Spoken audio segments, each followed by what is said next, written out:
Hello all. Today we can look into what is Active Directory Domain Services.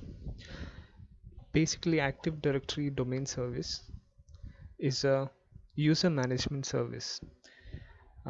Imagine a situation where you have several employees in your organization. So, managing all these employees with their user accounts, their privileges, their permissions is a very difficult task without the help of such services like Active Directory domain services. In order to change a password, for instance, if a user uses more than two machines, going to every machine and changing the password is a very difficult task. Instead of doing that, we can have a central domain controller which acts as a server, which can be Windows Server, etc. And you can make use of a domain.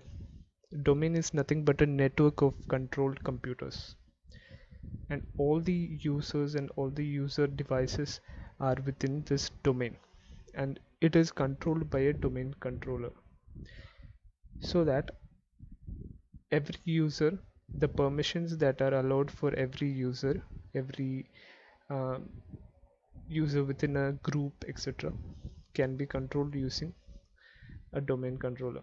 So this makes the life of IT administrators very much easier, because they can control every user, the permissions of every user within uh, just one domain controller. How do they do that? They separate users into different groups. So you can have group permissions, you can have user permissions, you can add a user into different groups, so that you can specify which groups have what all permissions. In that way, you can separate users into different access criterias. Basically, that is what Active Directory Domain Services is about. Thank you.